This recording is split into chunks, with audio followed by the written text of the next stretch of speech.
Hi, and welcome to Serenity Now, a place for entrepreneurs to ask questions, learn, get connected, and be inspired.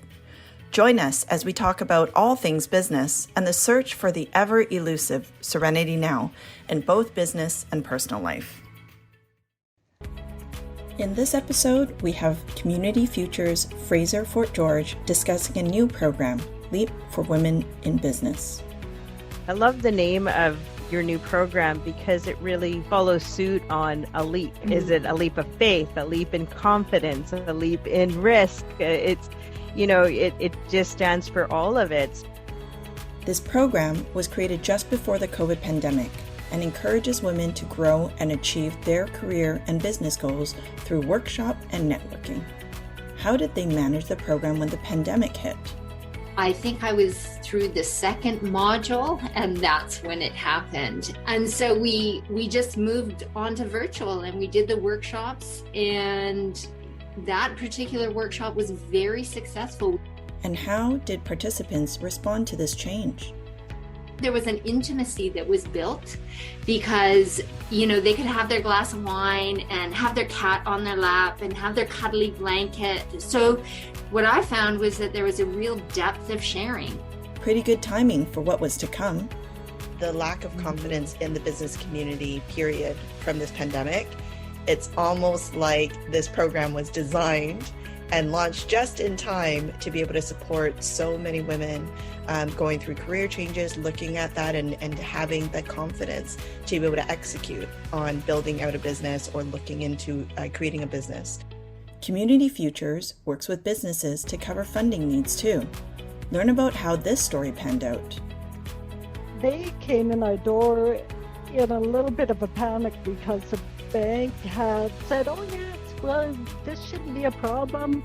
And head office actually said, no, you're not financing this company. And so they came in a crisis, and they said, we have like a week to closing date. How did the LEAP program resonate with women entrepreneurs? It's really spurred some tremendous success in women across our region and helped inspire the growth and the confidence. Wouldn't you like to feel this way about your business? LEAP has empowered success in the region for women entrepreneurs like this one. And she said, I would leave the lunches thinking that I could do anything after being in that room of all these strong women. If you are a startup or growth business looking for programs that include learning and connection, this episode covers the impact that Community Futures has made and helps you determine if this is a program that could benefit you. Take a listen. Great. Today we have two amazing business leaders joining us, and I'm very, very excited. So please join Stephanie Sang and I, Rita Kim, in welcoming Susan Stearns and Mary Mytting, or affectionately known as the Mighty Mary, from Community Futures Fraser Fort George. Welcome, ladies. Thank you. Thank you. Thanks for having us.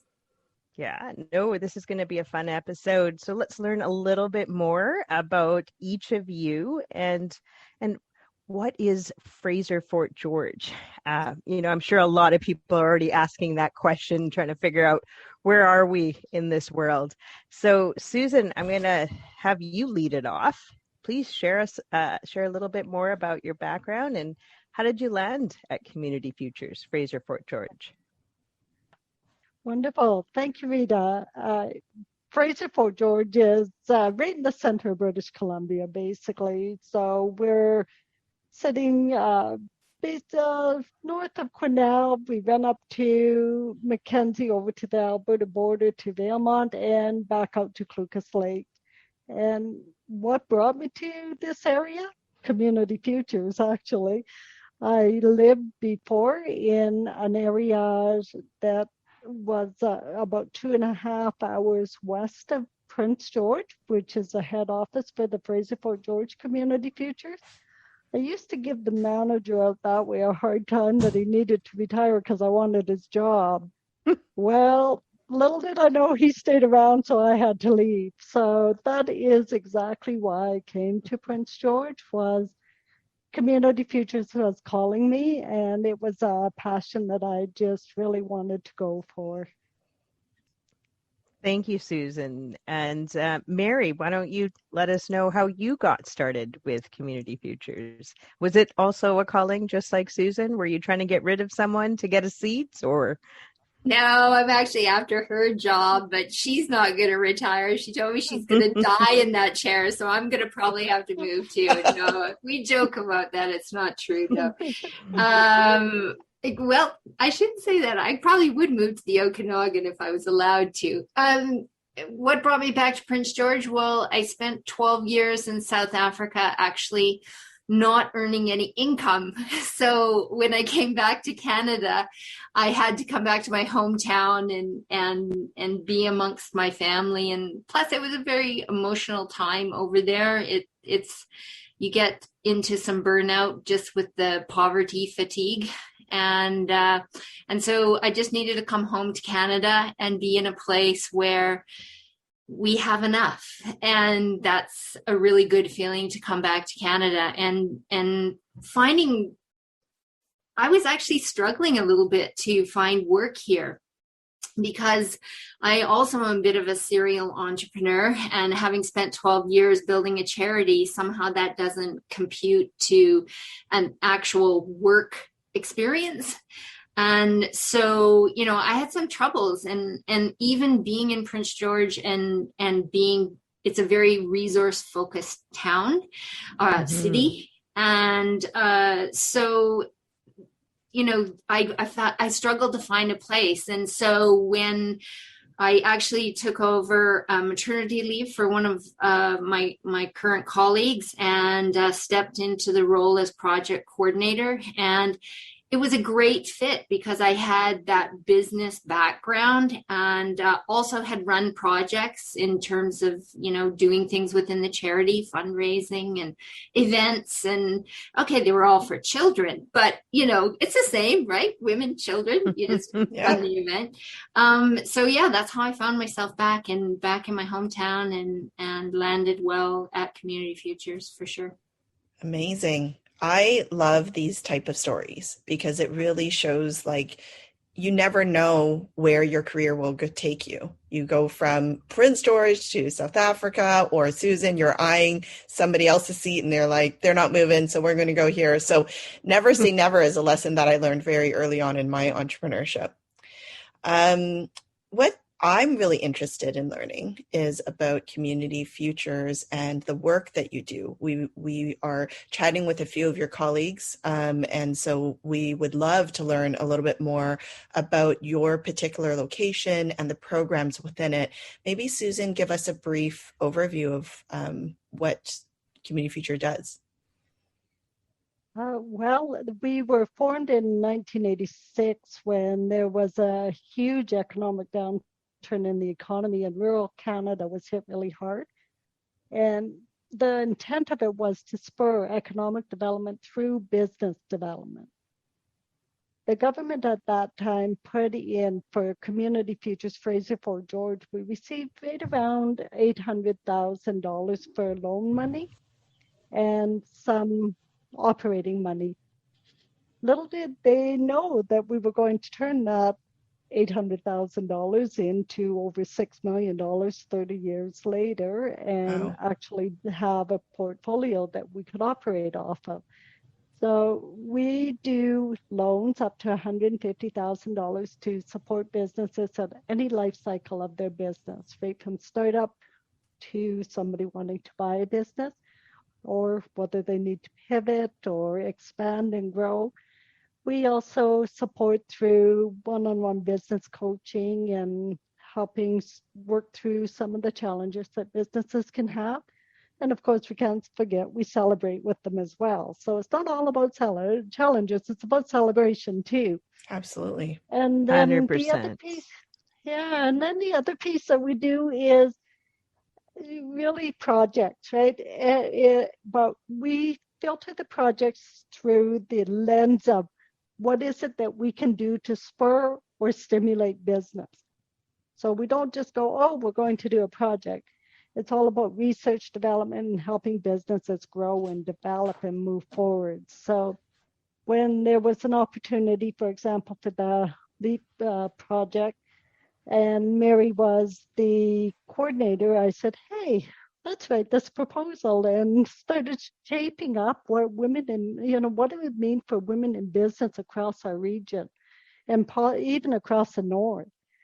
And so her and I played that idea back and forth and started to put together the proposal. And we were very blessed to be able to have this funding, because it's really spurred some tremendous success in women across our region and helped inspire the growth and the confidence. But I'll let Mary tell you more about that instead of me going down that one. But ultimately, when we do projects, that's what it's about. It's about how are we supporting businesses and helping foster that growth and development across our region. So thanks, Susan, for sharing the history and the start with $800,000 and what you've achieved so far. I'm going to segue over back to Mary here, because I heard somebody told me, a little bird said, that you started a brand new program in the midst of a pandemic. Mary, tell us more. Well, we were toddlers, I think, when we got sidelined. Actually, we were meeting together, having network lunches at one of the local hotels. It was gaining some momentum. I think we had just launched our first workshop series for Reframe for Confidence. And I think I was through the second module, and that's when it happened. And so we thought, okay, well, let's wait for a couple of weeks before we try to get back together. So everyone said, yeah, no, we won't meet on Zoom. We'll wait for the couple of weeks. Well, the couple of weeks kept on going. And so we just moved on to virtual, and we did the workshops, and that particular workshop was very successful. We had one particular woman who came out of it, Christina Bond from PG Toilets. She was purchasing that business, and she sat through that one. And, there was an intimacy that was built, because, they could have their glass of wine and have their cat on their lap and have their cuddly blanket. So what I found was that there was a real depth of sharing. And something that you don't get when you're in that sort of workshop environment with sort of, business-like tables and chairs. And so, there was a real intimacy that came out of it. And the Reframe for Confidence workshop has really transformed people. And we just keep getting great feedback on it, like how people have decided that they're going to reach out and either start a business, or maybe they're going to go for that career. When Susan and I chatted about how wide do we cast the net, because as Susan said, we want to impact business in our region and economic development by spurring business on. And yet we know that women are sometimes transitional, right? They have a career one moment, and then they go into business, and then whoop, they sell their business and they go back to having a career. So we cast a really wide net. So the Reframe for Confidence workshop, established that and got a lot of women willing to take a chance, like willing to take a risk where they didn't before, because they had misguided, or we all have perceptions of what confidence looks like, right? So we addressed that. And then we were to have a in-person event of our first annual conference in September last year. And so it was like, do we cancel it, or do we go ahead and try and do it virtually? And no one had done it. Like there was no service provider for it. So we worked with a few businesses, our local business, also women-owned businesses, and they changed how they did events, and we managed to pull off a conference, and we got fairly good results for our first time out. It was 160 participants, and it was back in the day when nobody did virtual conferences, so it was like, we don't want to do that, but we had great results with it, and hopefully we'll have great results in October of this year also. That's amazing. I feel like the pandemic has really changed accessibility, especially in rural areas, to be able to access programs like what Community Futures puts together. Yeah, I mean, there's a few other really interesting success stories that you had shared by email. And there's one in particular, there's, one where a women-owned business identifies, the business owner identifies as having disabilities. And I'm speaking of the Granting Wishes Mentoring Consulting. Would just love to understand. So yes, there's also toilet businesses and product businesses, but there's also those who want to go into consulting and service based. Tell me a little bit more about that success story. Well, that's interesting. That was one of the successes of the virtual program that we didn't anticipate, was that we were actually going to go outside our region, and that woman was from outside our region, Brandy Butts, and she was from Vernon, and she took the Reframe for Confidence. And I always say to people, you get what you put in. And so she took that very much to heart, and she did her homework and she pushed in. And I just learned that she is working with Community Futures provincially with the Entrepreneurs with Disability program, and she is heading up their peer mentoring program. And that's a job and a contract that she did not anticipate going for, but she said that Reframe for Confidence and even doing the network lunches virtual with us set her up to feel like, yes, I can do this. And even if I doubt myself, I can still push past that anxiety and fear to actually take hold of this opportunity. And yeah, so she's working with the Community for Futures provincially now. So that's such an incredible success story. And I love the name of your new program, because it really follows suit on a leap. Is it a leap of faith, a leap in confidence, a leap in risk? It just stands for all of it. So what an incredible concept. So you guys, yourself and Susan, you worked together to put a proposal, you won the proposal, were able to somehow figure out how to build an event and a program through a pandemic. And that led to a success story for Brandy. So this is incredible. I mean, that's an incredibly powerful reach. So Mary, earlier you mentioned, a really interesting name, and I know it's ridiculous, but you made me chuckle by saying PG Toilets. It just did. And so I wanted to learn a little bit more about that story, because it's got a fantastic background in a few different areas of reach that Community Futures supported, both the seller as well as the buyer of the company. So Susan, can you share a little bit more? Yeah, definitely. The sellers were our first clients with PG Toilets, who is a portable toilet company. And they came in our door in a little bit of a panic, because the bank had said, oh, yes, well, this shouldn't be a problem. And head office actually said, no, you're not financing this company. And so they came in a crisis, and they said, we have like a week to closing date. Wow. We're going, okay, let's talk about renegotiating that closing date first. Mm-hmm. And then we'll pull this together as quick as we can. And that particular business was over the 150,000 that each office can lend.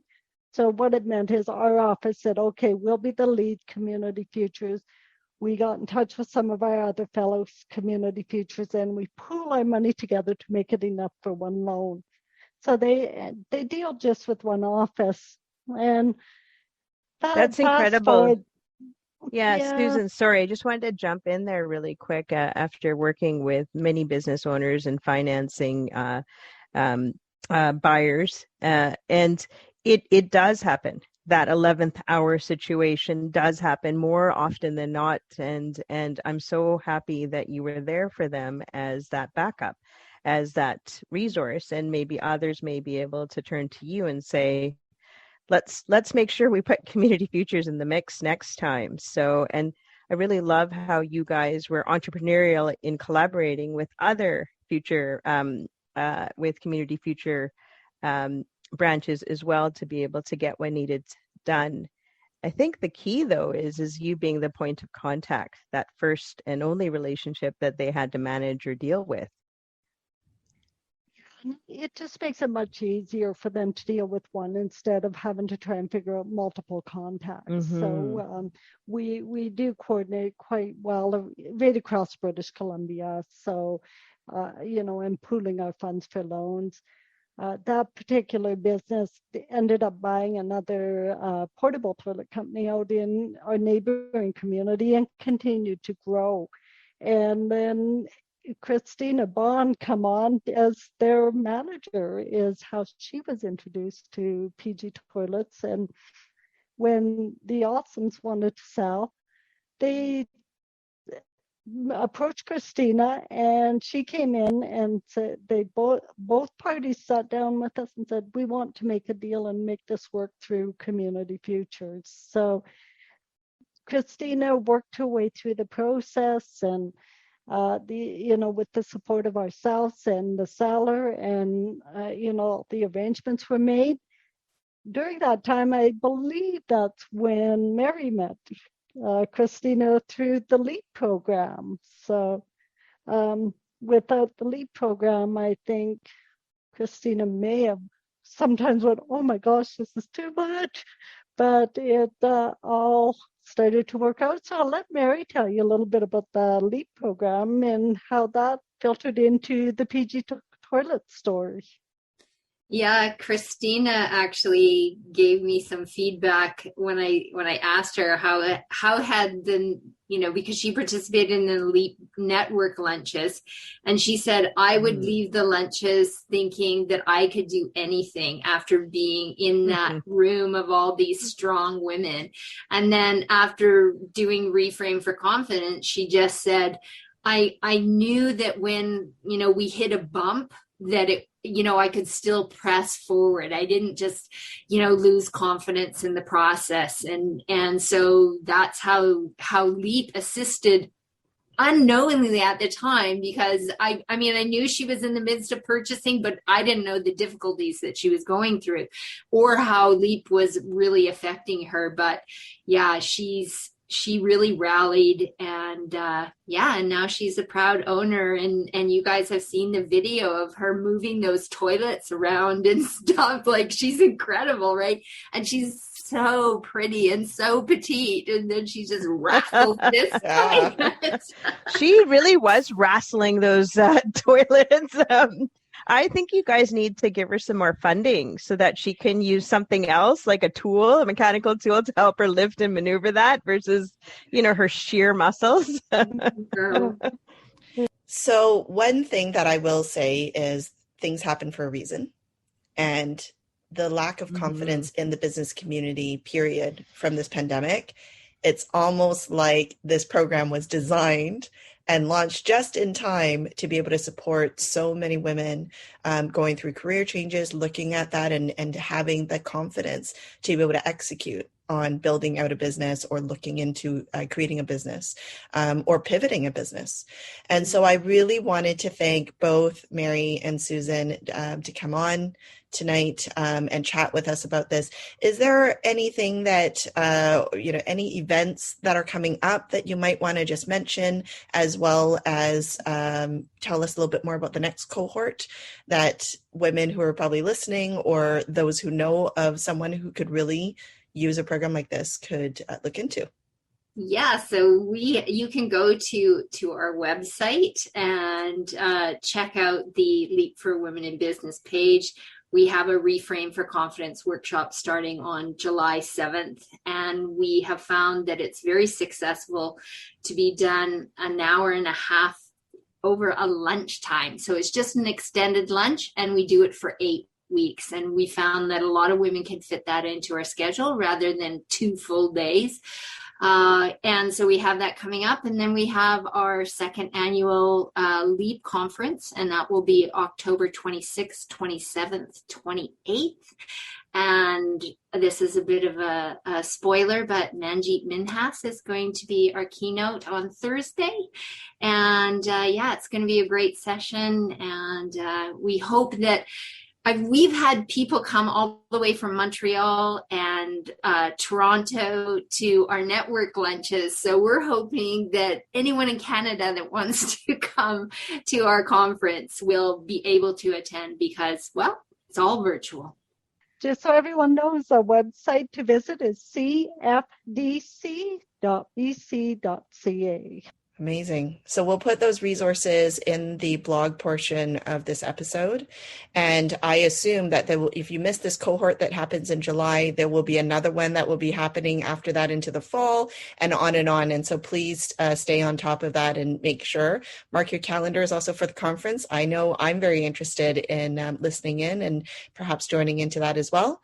Rita, I'm going to let you close this out.